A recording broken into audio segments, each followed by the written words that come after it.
Jokowi kembali mendapat serbuan atau serangan terkait dengan anggapan ya, wawancara settingan yang kemudian dipersepsi sebagai sebuah kebohongan publik yang dilakukan oleh Presiden Jokowi dan itu dipandang memalukan ya. Benarkah Jokowi melakukan sebuah kebohongan publik atau seperti apa ya yang bisa kita tanggapi? Kita akan bincangkan di Bukan Partai Politik.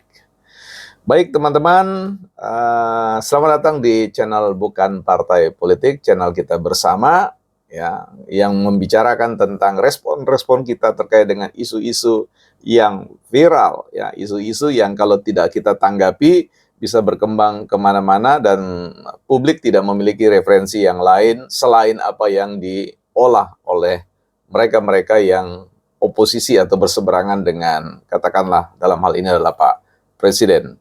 Nah, kita akan bahas lebih jauh itu dari perspektif filsafat komunikasi terkait dengan konferensi pers atau katakanlah wawancara yang dilakukan oleh Pak Jokowi itu di dalam channel Bukan Partai Politik dalam konteks filsafat komunikasi dan seterusnya ya. Nanti teman-teman bisa mampir di Bukan Ahli Filsafat, di channel Bukan Ahli Filsafat. Nah, kita mau melihat dulu buku kita ya, ada beberapa buku ya teman-teman. Yang pertama adalah Berpikir Positif. Teman-teman pasti tahu ya, Norman Vincent Peale ya, kalau seusia saya atau gemar membaca buku-buku motivasi, teman-teman akan tahu tentang buku ini. Nah, buat teman-teman yang suka isu motivasi, teman-teman juga bisa berkunjung di channel yang tentu saya asuh, yaitu Bukan Motivator Hebat ya. Silakan saja ketik di pencarian Bukan Motivator Hebat, teman-teman akan diantar di sana dan setiap isu motivasi kita akan buat kontennya di channel itu. Saya akan bacakan teman-teman ya. Tapi ini ada juga nanti kita akan lihat di sini komunikasi politik ya. Nanti kita komunikasi politik, komunikator, pesan dan media. Nanti kita akan lihat. Kemudian ada buku Kebohongan di Dunia Maya ya. Jadi itu kita akan lihat beberapa teman-teman, baik kutipan maupun pesan yang kemudian sudah melted atau larut dalam narasi yang saya sampaikan terkait dengan etika jurnalis ya. Kita akan bahas di Bukan Ahli Filsafat. Saya bacakan dulu dengan apa yang Norman Vincent Peale katakan ya. Baik resesi ekonomi maupun kehilangan pekerjaan tidak pernah memudarkan orang yang berpikir positif. Orang yang berpikir positif memiliki atau terdapat kemampuan untuk bangkit kembali. Ya. Semakin dalam ia jatuh, semakin tinggi ia bangkit kembali. Artinya seperti bola pingpong, dihempas dia akan melenting. Inilah yang kemudian saya kira ditunjukkan performa oleh Pak Jokowi ya. Walaupun dia diserang bertubi-tubi dengan berbagai macam isu, tetapi beliau memiliki jangkar yang kuat dengan cara berpikir yang positif ya, untuk melihat segala sesuatu kritikan-kritikan itu, bahkan semakin membajakan dirinya untuk menjadi presiden yang masih dicintai dan terus dicintai oleh mayoritas masyarakat Indonesia ya, terlepas dari beberapa retak-retak atau catatan-catatan yang perlu diperbaiki sebagai manusia. Ya, kita melihat ini ya, kita akan membaca perspektif tentang diskusi atau wawancara Pak Jokowi ya, konferensi persnya di hadapan biro ya, di hadapan biro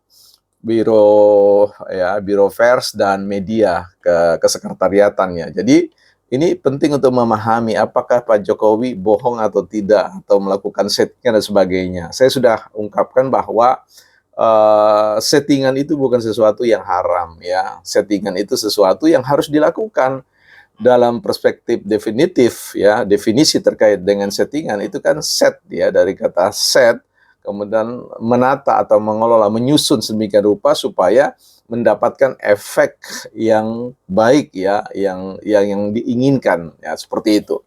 Kalau kita lihat bukunya bukunya yang Dan Nimo ya, komunikasi politik, di situ kita bisa lihat misalkan ya, kalau kita berbicara tentang komunikasi politik kan bicara tentang opini politik ya. Nah, kita melihat bahwa opini politik itu secara prinsip merupakan sebuah produk jurnalisme yang bicara tentang settingan ya, tidak pernah ya, tidak ada set. Apa yang saya sampaikan semua ini merupakan sebuah settingan ya, di set artinya ditata, disusun sedemikian rupa supaya mendapatkan efek yang maksimal ya, sesuai dengan diinginkan. Jadi ya itu sebuah keharusan, jangan kemudian kita bicara ngawur ya, sesukanya dan sebagainya, sebab ini bicara tentang pertanggungjawaban publik. Kita tahu bahwa apa yang dilakukan oleh Pak Jokowi pada tanggal 21 Agustus dan 27, beliau mencoba untuk memberikan keterangan ya, memberikan keterangan dalam perspektif terkait dengan putus Mahkamah Konstitusi yang berkenaan dengan pilkada ya, putusan 60 dan 70, dan pada tanggal 27 Agustus itu beliau berbicara tentang apa yang disebut dengan tanggapan beliau ya, komentar beliau, keterangan yang diberikan oleh beliau terkait dengan rancangan undang-undang pilkada ya, rancangan undang-undang yang menyangkut tentang pilkada itu. Nah, kita lihat dalam buku ini ya, proses opini itu harus dilihat dalam konteks apa yang disebut dengan diksi, bukan settingan sebenarnya ya, lebih baik dipahami secara positif, yaitu konstruksi. Nah, itu ya. Jadi konstruksi opini ya. Nah, ini jadi penting karena di dalam teori ini ada konstruksi personal, ada konstruksi kelompok atau konstruksi sosial ya, yang mencakup konstruksi personal, konstruksi kelompok dan seterusnya. Dan ada yang namanya disebut dengan konstruksi ya politik dalam catatan yang saya baca di sini. Nah, konstruksi politik ini tentu ya dalam konteks ini Pak Jokowi kan hadir sebagai personal sekaligus hadir sebagai representasi dari sebuah kelompok kepentingan ya, masyarakat secara luas, dan juga beliau include di dalamnya ya berbicara tentang konstruksi politik. Artinya beliau sadar benar bahwa beliau akan menyampaikan segala sesuatu yang akan menjadi sebuah konsumsi politik ya. Konsumsi politik kan bukan berbicara tentang soal siapa pendukung, tapi bicara tentang siapa yang antagonisnya atau siapa yang oposisinya. Nah, sehingga dibutuhkan sebuah upaya untuk mengkonstruksi atau menata apa yang ingin dikatakan, bagaimana cara mengatakannya, dan tentu sudah dihitung dengan baik kira-kira dampaknya seperti apa kalau beliau menyampaikan itu. Nah, kita tahu bahwa dalam konteks kerja-kerja keseharian Pak Jokowi, beliau kan akan bertemu dengan berbagai macam bentuk ya, katakanlah aktivitas jurnalisme, di mana beliau mengingat, kita dapat melihat bagaimana ketika beliau berkunjung ke sebuah tempat dan sebagainya, ya yang tentu tidak akan pernah ada settingan dari beliau secara ini, tetapi beliau juga mempersiapkan diri kalau nanti akan adakan wawancara doorstop, itu akan kemudian sudah mempersiapkan diri untuk mengatakan apa, batasannya di mana, pertanyaan yang akan dipilih, yang mau dijawab yang mana, dan sebagainya. Itu semua ada dalam sebuah kerangka pikir settingan atau konstruksi yang kita coba pilihkan dan kedepankan istilah ini supaya publik bisa menggunakannya. Konstruksi media, konstruksi jurnalisme, konstruksi komunikasi politik. Nah, teman-teman, kalau kita melihat di sini ya, jadi sekira apa yang disampaikan oleh Pak Jokowi itu tidak dalam konstruksi kebohongan ya, karena apalah dia tidak mewakili sebuah media, sebuah katakanlah televisi, media koran dan sebagainya. Yang menjadi bagian dari sebuah produk komunikasi atau jurnalistik di situ adalah bicara tentang ia berhadapan dengan wartawan, biro pers, dan media yang memang ada di dalam konteks kepentingan istana, kepentingan pemerintah. Kita tahu sendiri bahwa situasi politik sekarang yang akhir-akhir transisi ini kan membutuhkan kecerdasan, kecermatan dalam rangka menata kata ya, sebab sekali lagi banyak sekali pihak-pihak yang sedang menunggu ya, slip tongue ya, slip tongue.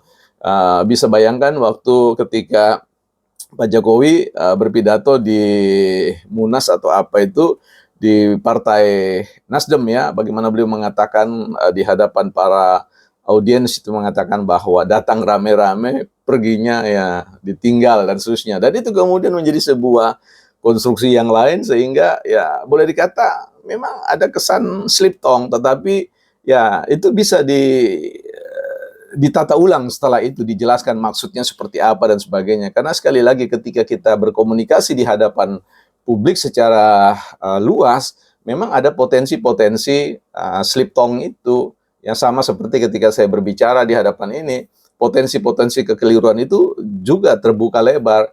Sehingga tugas saya adalah ketika salah di persepsi, maka saya akan memberikan penjelasan pada konten yang berikutnya. Nah, sehingga saya mewanti-wanti bahwa apa yang saya sampaikan itu bukanlah sebagai sebuah kebenaran ya, hanya merupakan sebuah asumsi ya, sebagai sebuah usulan bahwa mungkin ini benar perspektif ini, tapi selalu mengundang potensi salah ya, salah besar, dan itu harus segera saya perbaiki. Sebab berbahaya kalau kemudian kita tidak pernah mewaspadai apa yang kita lakukan. Dalam perspektif filsafat kan jelas sekali bahwa filsafat tidak pernah mengabdi kepada dirinya sendiri ya, mengabdi kepada penuturnya ya, tetapi dia mengabdi pada suatu kebenaran yang bisa saja hari ini dipandang benar dan besok segera dikoreksi sebagai sebuah kesalahan. Dan itu adalah natur, itu adalah karakter dari sebuah kebenaran yang sifatnya perspektifal ya, perspektif sudut pandang. Jadi ketika orang membangun sebuah argumen yang sifatnya perspektifal, semua orang bisa saja mengklaim sebagai sebuah kebenaran, karena ada pepatah yang mengatakan setiap orang benar menurut anggapan atau pandangannya sendiri.